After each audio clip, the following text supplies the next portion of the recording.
Solo levelling Ragnarok chapter 63 शुरू होता है और टॉमस की मैनेजर बोलती, मास्टर मुझे लगता है कि आप कुछ भूल रहे हो।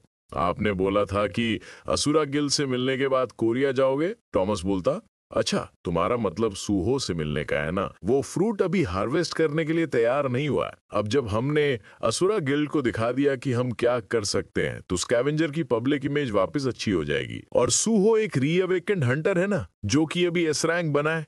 हमारा कोरिया जाकर कोई फायदा नहीं होने वाला। मैनेजर पूछती, पर आप रैंडोल्फ पे रिवेंज नहीं लेना चाहते थे। टॉमस बोलता, मैं रिवेंज नहीं लेना चाहता, मैं बस शोक मनाना चाहता हूँ। अपनी डेथ को सबसे मीनिंगफुल वे में इस्तेमाल करना, ये रैंडोल्फ को सबसे ग्रेटेस्ट ट्रिब्यूट दी जा सकती है। मैनेजर कहती, तो शायद यही वो वक्त है। कैटेक्लिज्म के बाद कोरिया में first S rank gate appear हुआ है। वो लोग काफी सारे हंटर्स की रिक्वेस्ट कर रहे हैं। टॉमस बोलता, ओह लगता है अब फ्रूट तैयार है। लॉरा, कोरिया को कांटेक्ट करके बोल दो कि स्कैवेंजर हेल्प करेगी। हमारा जेट तैयार करो, हम तुरंत कोरिया जा रहे हैं। रैंडोल्फ, मैं प्रॉमिस करता हूं मैं ध्यान रखूंगा कि तुम्हारी डेथ की भारी कीमत चुकाई जाए। सीन शिफ्ट होता है और चोई जोंग इन पूछता है, अरे ये क्या है। उसके हाथ में एक शैडो आइटम होता है जिसका नाम टॉर्च होता है और वो लेवल 1 का होता है। सूहो बोलता है, ये शैडो आइटम मैंने आपके लिए बनाया है, इसका नाम टॉर्च है। चोई जोंग इन कहता, तुम्हारा शुक्रिया, ये growth type gear personally hunter संगसुओ ने बनाया है। अगर अब मैं इससे मॉन्स्टर हंट करूं तो स्ट्रांग बन सकता हूं। वैसे तुमने बाकी हंटर्स को भी ग्रोथ वेपन दिया ना, क्या तुम्हें इससे दिक्कत नहीं हो रही है। सूहो अपनी खराब हालत में बोलता, नहीं सब ठीक है, जो भी यहाँ थे मैंने सबके लिए गियर बना दिए। बेरू सोचता, इन्हें थकना तो था ही। इन्होंने दिन रात एक करके मॉन्स्टर हंट किए ताकि हेरोइक ग्रेड के आइटम बना सकें और बाकी के बचे हुए वक्त में एम्यूट की डेली क्वेस्ट भी पूरे किए। ये अपने स्टैमिना को 2 दिन से बिना रेस्ट के पोशन के जरिए रिकवर कर रहे हैं। चोई जोंग इन सोचता, सूहो ने काफी ज्यादा मेहनत की है, मुझे भी काफी हार्ड वर्क करना पड़ेगा ताकि इसकी मेहनत बेकार ना जाए। सूहो बोलता है, अब सिर्फ मुझे एक गॉन्टलेट चेयरमैन वू जिनचुल तक डिलीवर करना है। चोई जोंग इन कहता, अगर तुम हंटर एसोसिएशन जा रहे तो मैं भी चलता हूँ। सूहो बोलता है, आपको इतनी दूर चलने की जरूरत नहीं है। चोई जोंग इन कहता, अरे ऐसा कुछ नहीं, मुझे आज एसोसिएशन में कुछ काम था क्योंकि आज टॉमस आने वाला है। सूहो बोलता, टॉमस वही ना, यूनाइटेड स्टेट्स का national level hunter. Scene shift होता और वो दोनों एसोसिएशन आ गए होते हैं। सूहो बोलता, यहाँ तो चेयरमैन के ऑफिस के पास काफी सारे लोग हैं। चोई जोंगिन बोलता, ये शायद स्कैवेंजर गिल्ड के मेंबर हैं जो कि टॉमस के अंडर काम करते होंगे। तुम प्लीज थोड़ी देर यही रुकना। सूहो सोचता, स्कैवेंजर, ये तो वही गिल्ड है जिसने पिरामिड डंजन के अंदर हम पर अटैक किया था ताकि सारे रिवॉर्ड चुरा सकें।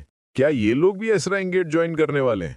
वू जिनचुल बोलता, ओह तो तुम आ गए। ये हमारे कोरियन रेड फोर्स का लीडर है चोई जोंगिन। अपने आप को इंट्रोड्यूस करते हुए कहता, हेलो मैं चोई जोंगिन हूँ फ्रॉम हंटर गिल्ड्स। अच्छा तो ये है अमेरिका का नंबर 1 हंटर। टॉमस बोलता, तुमसे मिलकर अच्छा लगा, पर मुझे लगता है कि मुझे अपने आप को इंट्रोड्यूस करने की जरूरत नहीं है।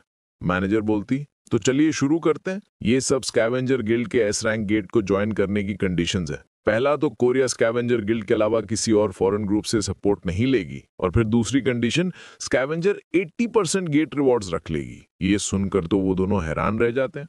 टॉमस बोलता, ये परफेक्टली रीजनेबल ऑफर है।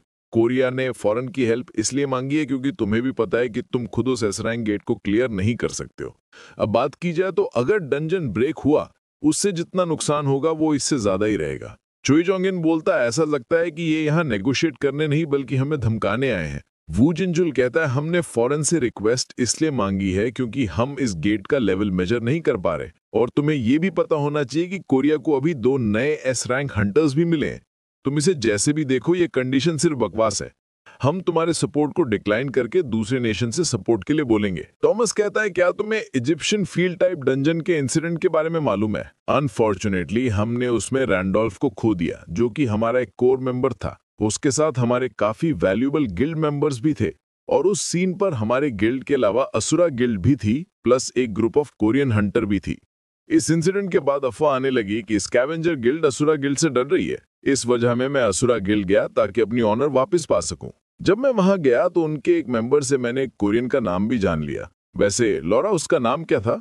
लॉरा कहती, उसका नाम संग सू हो। ये सुनकर तो वो दोनों डर जाते हैं। टॉमस बोलता है, ऐसा लगता है कि वो रैंडोल्फ की डेथ से कनेक्टेड है। अगर तुमने हमारे ऑफर को माना किया तो स्कैवेंजर गिल्ड का जो भी नुकसान हुआ है उसका बदला मैं कोरिया के precious new S rank Hunter की जान लेकर पूरा करूंगा। तो क्या तुम अभी भी मेरे ऑफर को रिजेक्ट करना चाहते हो।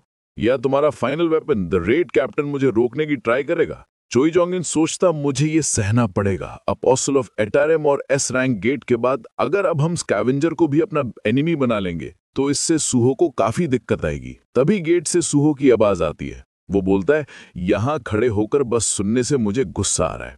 मुझे लगा यहाँ रीइंफोर्समेंट आई होगी, पर ये सब तो बस बैंडिट्स हैं। साले कमीने बाहर आ, ऐसे अंदर के लिए मुझे माफ कर देना, पर अगर इससे आपको दिक्कत हुई है तो इसके लिए बाद में डांट लेना। वैसे डुइरा यूनाइटेड स्टेट्स का national level Hunter scavenger profit का 80% रखना चाहती है, पर गेट के अंदर जो पहले लूट का दावा करता है वही उसका मालिक बनता है। अगर स्कैवेंजर सच में हमसे सुपीरियर है तो हमसे 80% से ज्यादा लेना तो तुम्हारे लिए आसान होगा ना? टॉमस बोलता है, इंटरेस्टिंग। क्या होगा अगर मैं तुझे यहीं पर मार दूं तो? सोहो बोलता है, तो लोग यही बोलेंगे कि स्कैवेंजर के लोग यहाँ इतनी दूर बस तमाशा खड़ा करने आए थे। वैसे तुझे ये लग भी कैसे रहा है कि मैं हार जाऊंगा? इतना बोलकर वो दोनों ही अपनी पावर्स रिलीज करना स्टार्ट कर देते हैं। इसी के साथ ये चैप्टर ही पर खत्म होता है। नेक्स्ट चैप्टर अगले हफ्ते आएगा। चैनल को सब्सक्राइब कर देना। तब तक के लिए बाय बाय।